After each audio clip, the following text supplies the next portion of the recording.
நீங்க கண்டிப்பா கஸ்தூரி மேடமோட ஃபேனா தான் இருப்பீங்க. எனக்கு இந்த கம்ஃபர்டபுள் ஓகே, இதை நான் பண்ண முடியும், நான் வந்து சொல்ல முடியும், இதெல்லாம் எனக்கு ஓகேனா நான் நிச்சயமா போய் பண்ணுவேன். நான் சொன்னேன் வீட்டை விட இடிச்சாகணும், புது வீடே இப்ப கட்டியிருக்கேன், எல்லாம் காரணம். ஆனா ஓடியா போயிடுவான். நம்மள பந்திக்கு சொல்லுங்க. ஏதாவது இந்த படத்துல எங்களை மாதிரி யூடியூப் ரிவ்யூவர்ஸை சாட்டையால் அடிக்கிறீங்களா, சப்போர்ட் பண்றீங்களா? அது ரெண்டுமே இருக்கு. அதாவது வந்துட்டு ரெண்டு பேருக்குமே ஈக்குவலாக தான் ஆனந்த் பண்ணியிருக்காங்க. ஆக்சுவலாக வந்துட்டு ஒரு ரிவ்யூவர்னா எப்படி இருக்கணும் அப்படின்றதும் இந்த படத்தில் இருக்கு. அதே மாதிரி ஆஸ் எ ஒரு ப்ரொடியூசர் டிரெக்டர்னா அவங்க எப்படி இருக்கணும் அப்படின்றதும் இதில் இருக்கு. ரெண்டுமே இருக்கு இதில். கண்டிப்பாக ஒரு பட்சமாக அந்த படம் இருக்கவே இருக்காது. டைரக்டர் சார், கொஞ்சம் கூட மனசாட்சியே இல்லாம ஜோதிகா சூர்யா பாட்டை வந்து எப்படி டைரக்டர் யாஷிகா ஆனந்த் வச்சு எடுத்தீங்க? எங்க மேடம் இருக்கீங்க? இல்ல மேம், அவங்க யார் தெரியும்ல, பத்திரிகை உலகின் நயன்தாரா. Hello ma'am. மேம், இது வந்து ஜிவிஎம் சார் ஆல்ரெடி இன்டர்வியூவில் சொல்லியிருக்காங்க. எங்களுக்கு எங்கள் படத்தோட ப்ரீ ரிலீஸ் ஃபங்க்ஷன் முன்னாடி அவர் வேற ஒரு இன்டர்வியூவில் கூட சொல்லியிருக்காங்க. ஆக்சுவலாக ரொம்ப என்ஜாய் பண்ணி பண்ணார். இது வந்து ஸ்க்ரீன் பிளேக்குள்ளே ஒரு சீக்வன்ஸ். இது ஆக்சுவலாக இது வெறும் காமெடிக்காக மட்டும் எடுக்கல, இது ஸ்க்ரீன் பிளேவாகவே இது தேவைப்படுது. ஸோ நாங்களே கொஞ்சம் ஹெசிடேட் பண்ணி தான் சார்கிட்ட கேட்டோம். பட் அவர் ரொம்ப ஸ்போர்ட்டிவாக இது பண்ணி தான் அவன் நல்லா இருக்கு இது அப்படின்னு சொல்லி பண்ணார். நீங்கள் தேட்டரில் பாருங்கள், பார்த்தீங்கன்னா உங்களுக்கு எதுக்காக பண்ணுன்றது ரிவீல் ஆகும் கண்டிப்பாக. Sir congratulations.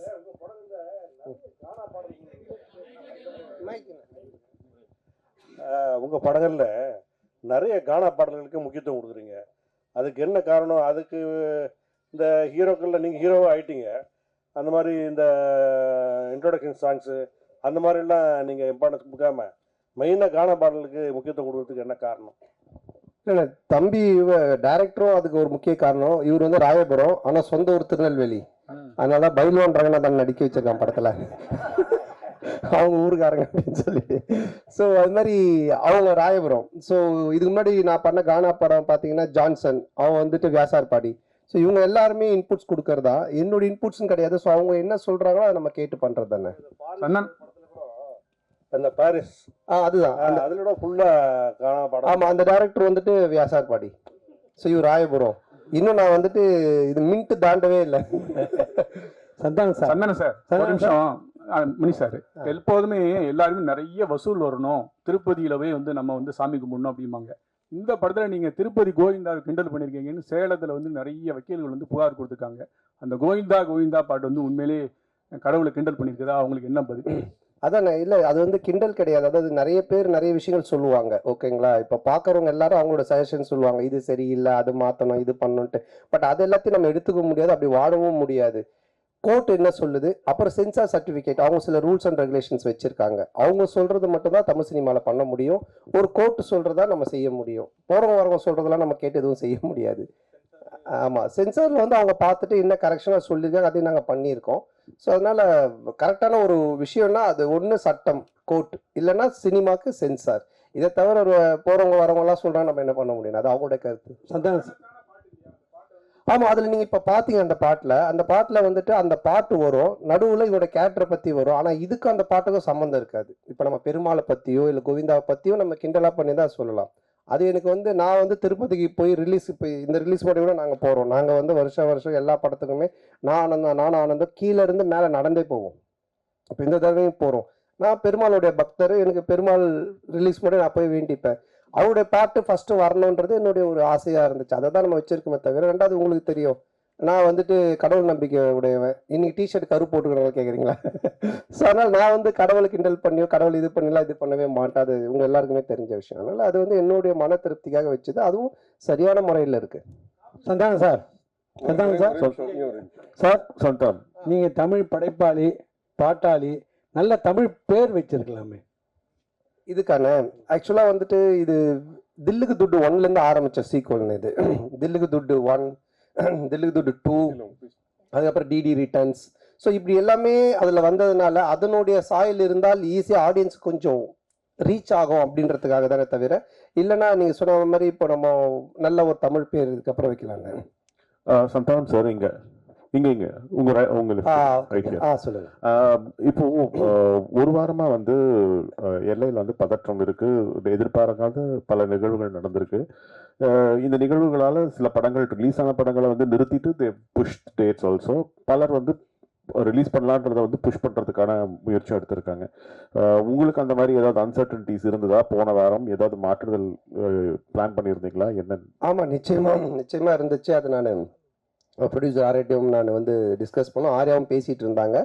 ஆனால் அதுக்கப்புறம் அது நல்ல முறையில் கடவுள் அருளால் சுமூகமாக அது இப்போ முடிஞ்சு ட்ரம்ப் அந்த ஒரு ட்வீட் பண்ணதுக்கு அப்புறமா அவர் சொன்னதுக்கு அப்புறமா இப்போ சால்வ் ஆனதுனால சரி ஓகே அகைன் நம்ம வந்துட்டு ப்ரொசீட் பண்ணலாம் அப்படின்ற ஸ்டெப் தான் எடுத்திருக்கோம். மேபி பதட்டமாக இருக்குது, இன்னும் மோசமாக போயிட்டு இருக்குன்னா நிச்சயமாக நாங்களும் அதை எல்லாமே இது எல்லாத்தையுமே ஸ்டாப் பண்ணலான்னு அவர்கிட்டே சொன்னோம். நிக்கில் முருகன்கிட்டே நாங்கள் என்ன சொன்னோம்னா, இல்லை சார் நம்ம ப்ரெஸ் இதெல்லாம் ஸ்டாப் பண்ணிடலாமே இன்னும். அப்புறம் மார்னிங் அந்த ஒரு நியூஸ் பார்த்துட்டு தான் அதுக்கப்புறம் சரி நம்ம ப்ரொசீட் பண்ணலான்னு பண்ணோம். சார் ஒரு நிமிஷம் கார்த்தி ஒரு நிமிஷம். அவங்க கேட்டுட்டு இருக்காங்க, அதுக்கு பதில் சொல்லி முடியட்டும். அப்புறம் நீங்க கேளுங்க, மைக் வாங்கிட்டு கேளுங்க. கொஞ்சம் வெயிட் பண்ணுங்க கார்த்தி. இல்ல அவங்க கேட்டுட்டு இருக்காங்க. இல்ல ஒரு நிமிஷம், அவங்க மைக்ல கேளுங்க. உங்களை கேட்க வேணாம்னு சொல்ல. ஒரு நிமிஷம் பாலா, கேட்க வேணாம்னு சொல்லல. அவங்க வந்து வீடியோ ரெக்கார்ட் பண்ணுன்றாங்க. அதுக்குதான் மைக் ஒருத்தர் கொடுத்தது. பந்திக்கு முந்திக்கணும் நீங்க தான் ஃபர்ஸ்ட் மைக் வாங்குனீங்க. இப்ப மைக் அவங்க கேட்க போறாங்க. அவங்க கேட்டு முடிச்சு கேட்க போறாங்க. உங்க ஒரு நிமிஷம். அப்ப மைக் கேளுங்க, மைக் வாங்கிட்டு கேளுங்க. அப்ப மைக் வாங்கிட்டு கேளுங்க. நீங்க என்ன கேளுங்க, அவங்களுக்கு கேட்க கூடாது, என்ன கேட்கணும். நீங்க என்ன கேளுங்க, மைக் என்ன கேளுங்க, நான் கொடுக்குறேன் உங்களுக்கு. கேளுங்க. இல்ல கேளுங்க, கேட்க வேணாம்னு சொல்லவே கேட்க வேணாம்னு சொல்லவே இல்லையே. மைக்க வாங்கிட்டு கேளுங்கன்ற அவ்வளவுதான். 31 வருஷமா உங்களோட சேர்ந்து பத்திரிகையாளனா இருக்கேன். கேள்வி கேட்க நீங்க கத்து தரீங்களா? நான் கத்து கொடுக்கலங்க, கேள்வி கேளுங்க, மைக்க வாங்கிட்டு கேளுங்கன்றோம். சார் கார்த்தி சார் நீங்க கேளுங்க. இதுக்கு ரிலேட்டடா நம்மட்ட கேட்டா நான் தான் கேளுங்க விடுங்க சொல்லுங்க. அந்த மிலிட்டரி வீரர்களுக்கு நன்றி தெரிவிக்கிற விதமா தான் 2 பேரும் மிலிட்டரி கெட்டப்ல வந்திருக்கீங்களா? அவர் எவ்வளவு காமெடியா ஜாலியா கேட்கிறாரு. இல்ல ஆக்சுவலா வந்து அவர் அந்த படம் அந்த மாதிரி அது என்னன்னு தெரியல எனக்கு, அவர் வச்சிட்டு இருக்காரு. நான் இந்த படத்தோட கண்டினியூஷனுக்காக அந்த மாதிரி கட் பண்ணிருக்கேன். சார் கேமியோ ரோல் யார பண்றீங்களா? இல்ல இப்போதைக்கு அந்த ஐடியா இல்ல. அப்படியே இருந்தாலும் இப்ப சொல்ல மாட்டோம் இல்லைங்களா? இல்ல இந்த படத்துல யாரும் இருக்காங்களா? இந்த படத்துல அதான் அது இப்ப சொல்ல முடியாது. அப்படியே இருந்தாலும் ஏன்னா படத்துல ஒரு சர்ப்ரைஸ் எலிமெண்ட் தானே அது இருக்கும். ஆனா அப்படின்னு எதுவும் இல்ல. அப்படி இருந்தாலும் சொல்ல மாட்டோம். டைரக்டர் சார், டைரக்டர் சார் இன்னொரு மைக் கொடுங்க. போஸ்டர்ல ஹீரோயினையும் கஸ்தூரி மேடத்தையும் காணோம், என்ன காரணம்? இன்னைக்கு இது நிறைய போஸ்டர் டிசைன்ஸ் பண்ணோம் சார். ஸோ இதுல இன்னைக்கு 15th வந்துடும் சார் கஸ்தூரி மேடம் போஸ்டர். அவருக்கு பிரச்சனை அவருக்கு. டைரக்டர் அண்ட் சந்தானம் சார், இந்த படத்தில் வந்து பார்த்தீங்கன்னா போகிற போக்கில் நெல்சன் சாரையும் கலாச்சிட்டாரு. அப்படியே காக்கா காக்கா அந்த இதையும் சீனியும் எடுத்திருக்கீங்க. ஸோ இது ரெண்டுமே ஒத்துக்கிட்டாங்களா?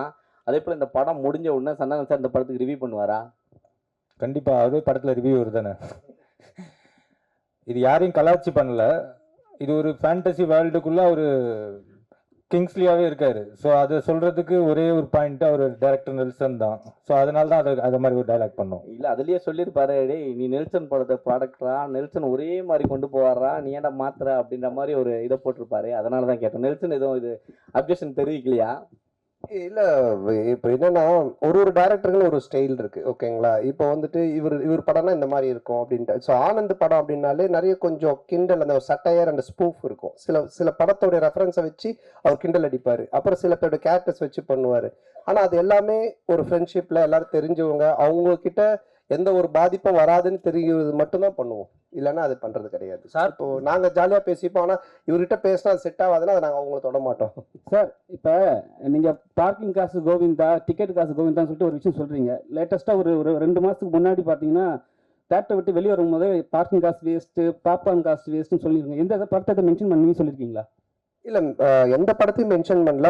ஆடியன்ஸ் மக்கள் டெய்லி என்ன பேசுறாங்க, டே டு டே அவங்க என்ன கரண்ட் சுச்சுவேஷன்ல இருக்காங்கன்றதை பார்த்துட்டு அதை எடுத்து நம்ம படத்துல வைக்கிறோம். எப்பவுமே படம் அதுதானே, என்ன நடக்குதோ அதை நம்ம எடுத்து அது சினிமாவா காட்டும்போது நல்ல ரீச் கிடைக்கும். ஆரியா ப்ரொடியூசர் எல்லாம் சம்பளம் கரெக்டா கொடுத்துட்டாரா? ஆரியா கிட்ட கேக்குறீங்களா?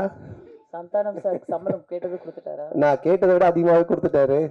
அதாவது வந்துட்டு என்ன சொல்றது, நான் சொன்னேன் இல்லைங்களா, நாட் ஓன்லி இந்த படத்தோடைய சம்பளம்ன்றது இல்லாம என்னுடைய என்ன உனக்கு தேவை, எங்கேயும் போய் டக்குன்னு ஒரு அட்வான்ஸ் எடுத்துட்டு வராங்கன்னு சொல்லிட்டு கை நீட்டாத, எங்கேயும் வாங்காத, நீ வந்து 1 year ஃப்ரீயா வேலை செய்யினாங்க.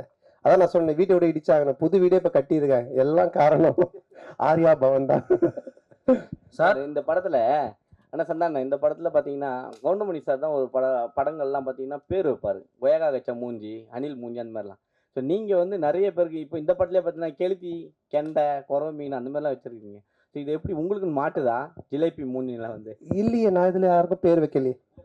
பாட்டு எழுதும்போது அந்த கெளுத்தி என்ன அது பண்ணுது? அவருடைய பேரே கெளுத்தி தான், ஒரிஜினல் நேமே கெளுத்தி. ஒரிஜினல் பேரே கெளுத்தி தான். எனக்கு கெளுத்தி இல்லை, நாங்கள் வைக்கல, அவன் ஒரிஜினல் பேரே அதுதான். சார் உங்களுக்கு சூர்யா ஜோதிகா பாட்டு எடுக்கும்போது கௌதம் மேனன் வந்து என்ன சொன்னாருன்னா அவர் படத்தையே ரீக்ரியேட் பண்ணியிருக்காரு. அதுவும் நீங்க தான் சொல்லணும், கிண்டல் பண்ணி நீங்க ரொம்ப எடுத்துக்க மாதிரி எடுத்துருக்கு. அது யாஷிகா ஆனந்த் கூட ஸ்லோ மோஷன்ல ஓட விட்டு அவர் ஒத்துக்கிட்டாரா இப்படி? இல்லைண்ணா, இப்போ அதான் நான் சொல்றேன், இப்போ நீங்க பாக்குறது ஒரு ட்ரெய்லர் இந்த டீசர்லாம் என்னன்னா உங்களுக்கு படத்தை பார்க்கக்கூடிய ஒரு ஆர்வத்தை தூண்டுறதுக்காக நாங்க துண்டா கட் பண்ணி வைப்போம். அவர் முன் கதை என்ன பின் கதை எதுவுமே தெரியாது. அப்போ அதை பார்க்கும்போது உங்களுக்கு ஒரு ஒரு ஒரு என்ன சொல்றது, இது என்னவா இருக்கும், இது என்ன அப்படின்னு ஒரு கொஸ்டின் கேட்கலாம். அந்த ஒரு வைரலுக்காக தான் அதை பண்றோம். பட் படமா நீங்க பார்த்துட்டானுங்க அது ரொம்ப கிளியர் பிக்சர்ல கரெக்டா வரும். ஆயிரம்னா சொல்லுங்க, அந்த பாட்டை பார்க்கும்போது சூர்யா ஜோதிகா கோவம் வராதா? சூர்யா ரசிகர்களுக்கு கோவம் வராதா? நீங்க எவ்வளவு கிண்டல் பண்ணிருக்கீங்க? இல்ல, இது கிண்டலாவே வராதுண்ணா. இப்போ என்னன்னா அவரு அந்த படத்தோட இயக்குனர், அவரு அதை பண்றாரு, அது ஏன் பண்றாரு, அதுக்கு ஒரு காரணம் இருக்கு. அந்த காரணத்தை சொல்லும்போது கண்டிப்பா தப்பா இருக்காது. நிறைய படத்துல நிறைய ரெஃபரன்ஸ் வைக்கிறாங்க, அது கரெக்டா அந்த கதையோட ஒத்து வந்தா ஓகே. திடீர்னு துண்டா சும்மா வெறுப்பேற்றதாக வச்சுன்னா தப்பா இருக்கும். அண்ணா உங்களுக்கு வந்து ஆர்யாவை ரொம்ப பிடிக்கும், இப்போ ப்ரொடியூசரா நல்லா பிடிச்சிருக்கா, நண்பரா பிடிச்சிருக்கா? ஆர்யாவையா? இல்லை, ரெண்டுமே தான். ஏன்னா நண்பனா இருந்ததுனால தான் அந்த ப்ரொடியூசரா மாதிரி ரெண்டு பேருமே வந்துட்டு என்ன சொல்றது, ப்ரொடியூசரா இருக்கும்போது சில நேரத்தில் சண்டை வரும், நண்பனா இருக்கும்போது சண்டை வராது, அடிக்கடி கோச்சுப்பான். அது மாதிரி வந்துட்டு இது நான் சொன்ன இது மாதிரி பண்ணவே இல்லை, இது பாரு இப்படி ஆயிடுச்சுன்னு ஃபர்ஸ்ட் டே ஷூட்டிங்கே கால் பண்ணி நான் வந்து உனக்கு காமெடி சூப்பர் ஸ்டார் நான் சும்மா தான் பேர் வச்சேன், நீ நிஜமாலே பண்ணிட்டு இருக்க அப்படின்னா. ஏன் என்னென்ன வேட்டையின் ஷூட்டிங்கில் எவ்வளோ செலவு தெரியுமா அப்படின்னா, தெரியாது மச்சான் இவ்வளோ செலவு அப்படின்னா. நம்ம ஷூட்டிங்கில் எவ்வளோ செலவு தெரியுமா, எவ்வளோன்னா அதே செலவு, அதே 200 பேர், அதே இது. நான் உனக்கு காமெடி சூப்பர் ஸ்டார் பேர் வச்சா சூப்பர் ஸ்டாருக்கு இவ்வளோ நீ செலவு பண்ணுவியா அப்படின்னு சொல்லி கோச்சிக்கிட்டான்.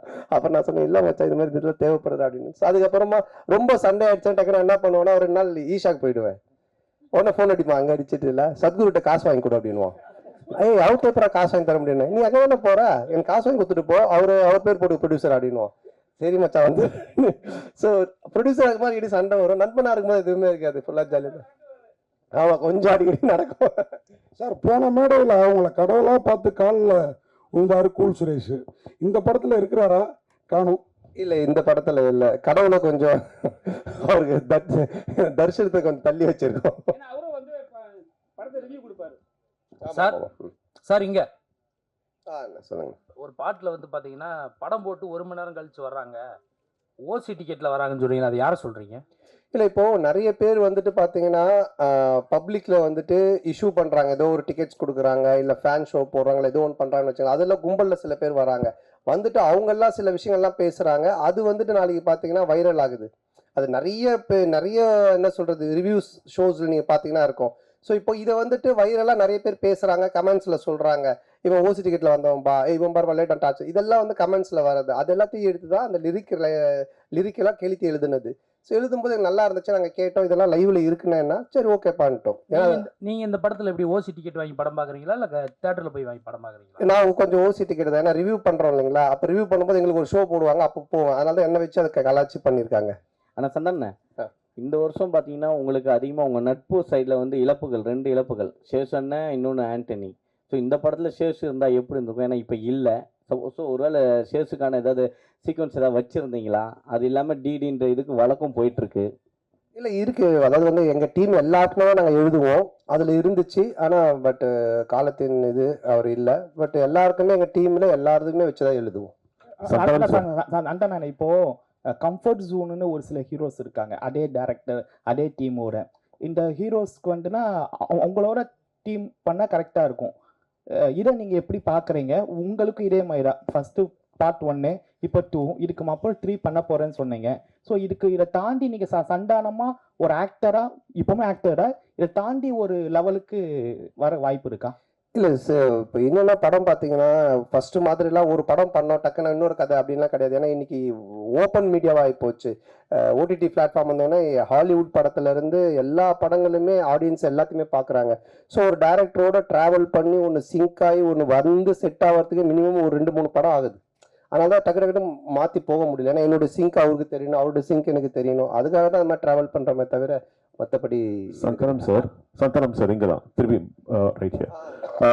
உங்களுடைய நட்பு வந்து சிம்புவோட வந்து எல்லாருக்கும் தெரிஞ்ச விஷயம். அண்ட் அவர் வந்து ஒரு ரிக்வெஸ்ட் வச்சிருக்காரு உங்ககிட்ட, நீங்கள் மறுபடியும் காமெடியனாகவும் படம் வந்து நடிக்கணும் அப்படின்ட்டு. அந்த ரிக்வெஸ்ட்டை எவ்வளோ தூரத்துக்கு நீங்கள் எடுத்துக்கிட்டு இருக்கீங்க? இனிமேல் சந்தானம் காமெடியாகவும் அடிக்கடி படத்தில் பார்க்க முடியுமா? ஏன்னா உங்களுக்குன்னு ஒரு ஃபேன் பேஸ் இருக்குது, அந்த ஃபேன் பேஸ் நீங்கள் மறுபடியும் காமெடியன் ரோல்ஸும் பண்ணணும்னு எதிர்பார்க்குறாங்க. இல்லை அதுதான், இப்போ காமெடி ரோல்னா நீங்கள் ஃபஸ்ட்டு பார்த்த சந்தானத்தை பார்க்க முடியாது, நிச்சயமாக அந்த மாதிரி ஒரு சந்தானம் இருக்காது. ஏன்னா அது இப்போவே ஆடியன்ஸு டிவியில் நிறைய ஷோஸில் நிறைய ஆதித்யா சேனல் சிரிப்பெல்லாம் பார்த்துட்டாங்க, நீங்களும் யூடியூப்ல நிறைய பார்த்துருக்கீங்க. ஸோ புதுசாக ஒன்று பண்ணணும், அது எப்படி டிசைன் பண்ணி பண்ணணுன்றதை நானும் யோசிச்சுக்கிட்டு இருக்கேன். அண்டு எல்லா படத்துலையும் என்னால் பண்ணுவேனான்னு எனக்கு தெரியல. ஏன்னா எனக்கு ஆல்ரெடி கமிட் ஆகி ஹீரோவாக பண்ணக்கூடிய அட்வான்ஸ் கொடுத்து ஒரு 3-4 பேர் ஆல்ரெடி வெயிட்டிங்கில் இருக்காங்க. ஸோ அதுவும் நான் பண்ணணும். இப்போ அதுவே நான் ஒரு படத்தை திருப்பியும் அவங்களுக்கு ரிட்டர்ன் பண்ணிட்டு தான் எஸ்டிஆருக்காக அதை பண்ணுறேன். அவருக்கு அதை என்ன மாதிரி பண்ண முடியுன்றதை நான் இப்போ டிசைன் பண்ணிட்டு இருக்கோம். அதுக்கப்புறம் ஆர்யாவோட ஒரு கமிட்மெண்ட் இருக்குது. நான் வடக்குப்பட்டி ராமசாமிலே சொன்னேன் ஆர்யாவோட நான் பண்ணோம் அப்படின்ட்டு. ஸோ அந்த கமிட்மெண்ட்டும் போயிட்டு இருக்கு. ஸோ அதுக்கும் பேசிட்டு இருந்தோம். பட் இவன் எப்போ பண்ணுவான்னு தெரியல. இவங்கிட்ட ஆர்யா கியூபுக்கே 1 வீக் ஆச்சு அனுப்பினா அப்படின்னு சொன்னேன். ஸோ ஆனந்தம் ஒரு லைன் ஒன்று எழுதி இருக்கான் எங்கள் 2 பேரை வச்சு. அதில் ஒரு கேரக்டர் ஒன்று பண்ணலான் இருக்கோம். ஸோ பண்ணுவேன் கண்டிப்பாக. ஆனால் நிறைய பண்ணுவேனான்னு தெரியாது, பழசை பண்ண மாட்டேன் நிச்சயமா. ஆனால் இந்த கொஸ்டினோட தொடர்ச்சி தான் இது. சிம்பு சார் சொன்னார் தமிழ் சினிமாவில் காமெடி நடிகர்கள் குறைஞ்சிட்டாங்க, காமெடியும் கம்மியாகிடுச்சுன்னு சொல்கிறாங்க. அது எப்படி நீங்கள் பார்க்குறீங்க? அவர் சொன்னதுக்கு என்ன வந்து பார்க்குறீங்க, நான் எப்படி சொல்கிறேன்? ஏன்னா அவர் உங்கள்கிட்ட தான் சொன்னார், நீங்களாம் வந்து ஆக்டர் ஆகி போயிட்டீங்க, ஹீரோ ஆகி போயிட்டீங்க, ஸோ வந்து தமிழ் சினிமாவில் காமெடி கம்மியாயிடுச்சுன்னு சொன்னார். இல்லை என்கிட்ட அவர் பர்சனலாக சொல்ல பப்ளிக்காக எல்லார்கிட்டையும் சொன்னார். அப்போ நீங்கள் நடிக்க வாங்கன்னு கூப்பிட்டா நான் அதுக்கு எஸ்ன்னு சொன்னேன். அதை நான் எப்படி சொல்ல முடியும்? ஆரியா சார், சார்பட்டா பயங்கர ஹிட்டு, பிளாக் பஸ்டர், செகண்டும் வரப்போகுதுன்றாங்க. அதில் நீங்கள் இருக்கீங்களா, இல்லை அடுத்த படத்துக்கு ப்ரொடியூசராக களத்தில் இறங்க போகிறீங்களா சந்தானம் சாரை வச்சு? இல்லை, இப்போ சார்பட்டா வந்து ஆகஸ்ட்லேருந்து ஷூட்டிங், இப்போ பார்ட் 2. இப்போ வந்து வேட்டுவோம் ரஞ்சித் சார் அந்த படம் ஷூட்டிங் போயிட்டுருக்கு. ஸோ கண்டிப்பாக அது ஆகஸ்ட்லேருந்து பார்ட் 2 ஸ்டார்ட் பண்ணுறோம். சார் நீங்கள் ப்ரொடியூஸ் பண்ணதுக்கப்புறம் சந்தானம் சார் நீங்கள் சொன்ன மாதிரி கேட்க ஆரம்பிச்சாரா, இல்லை அவர் சொல்கிறது நீங்கள் கேட்க ஆரம்பிச்சிங்களா? ஏன்னா பார்ட்லேயே சொல்லியிருப்பாரு. இந்த படம் பொறுத்த வரைக்கும் என்ன, ப்ரொடியூசர்னு பேர் தான், பண்ணதெல்லாம் இவர் தான். ஏன்னா அதான் சொன்னல, ஃபர்ஸ்ட் டே ஷூட்டிங் போய் அந்த செலவு லிஸ்ட் எடுத்து பார்த்தேன். டேய் உண்மையான கப்பலில் ஷூட் பண்ணாலும் இவ்வளோ செலவாகுதுடா அப்படின்னு சொன்னேன். பட் நான் அதாவது சொன்ன மாதிரி இந்த படம் அப்படி எடுத்திருந்தா தான், இப்போ நீங்கள் அந்த குவாலிட்டியாக எடுத்திருந்தா தான் அது அதோட அவுட்புட்டு அது தேவைப்படுது. பட் அது வந்து எவ்வளோ பெஸ்ட்டாக, எவ்வளோ எஃபிஷியண்ட்டாக ப்ரொடக்ஷன் சைட்லேருந்து எவ்வளோ கம்மியாக நம்ம பண்ண முடியுமோ, அது வந்து கம்மின்னா வேஸ்டேஜ் இல்லாமல் எங்களால் எங்களோட எக்ஸ்பீரியன்ஸ் டீமை வச்சு அது மேக்ஸிமம் வேஸ்டேஜ் கட் பண்ணி அது பெஸ்ட்டாக பண்ண முடிய அளவுக்கு பண்ணியிருக்கோம். பட் எதுவுமே நான் கண்ட்ரோல் பண்ணது, நான் ஒன்றே ஒன்று தான் அவர்கிட்ட சொன்னேன், எது தேவையோ பண்ணு, கண்டிப்பாக பண்ணாமல் இருக்காத. ஸோ அப்படி தான் இது பண்ணது. பட் ஃபுல்லாக பண்ணது அவர் தான். சந்தானம் சார், நீங்கள் காமெடி வெளிப்படத்தில் பண்ண மாட்டேன் அப்படின்னீங்க, சிம்புவோட நட்புக்காக இப்போ காமெடி போடுவீங்க. அதுமாரி பழைய ப்ரெஸ் மீட்டில் சொன்னீங்க நான் வந்து அரசியல் பக்கமே போக மாட்டேன் அப்படின்னு.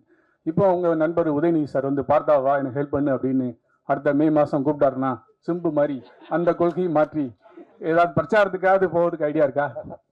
சரி, அரசியலை பொறுத்த வரைக்கும் சார், யார் கூப்பிட்டாலும் யார் இது பண்ணாலுமே ஒரு விஷயம் தான் நான் வந்து தெளிவாக சொல்கிறது என்னென்னா, நீங்கள் உழைச்சா உங்களுக்கு சாப்பாடு, நான் உழைச்சா எனக்கு சாப்பாடு, இதை தவிர வேறு எதுவுமே கிடையாது. பட் நட்பு ரீதியாக சில விஷயங்கள் இருக்குது, இதெல்லாம் பண்ண முடியும், இதெல்லாம் பண்ண முடியாது. இப்போ நான் சிம்பு சார் எஸ்டிஆரில் என்ன கூப்பிட்டாலும் இப்போ அவர் வந்து சந்தானத்துக்கு கம்ஃபர்டபுளாக என்ன காமெடி பண்ண முடியும், அவருக்கு என்ன செய்ய முடியும் கேரக்டரா அப்படின்ற அந்த ஃப்ரீடம் எனக்கு கொடுத்துருக்காரு. அதையே பழசு அதையே பண்ணணும் அப்படின்னு அவர் என்ன ஃபோர்ஸ் பண்ணல, இல்லை அந்த மாதிரி ஒன்று சொல்லலை. அது மாதிரி உதய் சார் கூப்பிட்டாலும் அதுக்குன்னு சில எனக்கு இந்த கம்ஃபர்டபுள் ஓகே, இதை நான் பண்ண முடியும், நான் வந்து சொல்ல முடியும், இதெல்லாம் எனக்கு ஓகேனா நான் நிச்சயமாக போய் பண்ணுவேன்.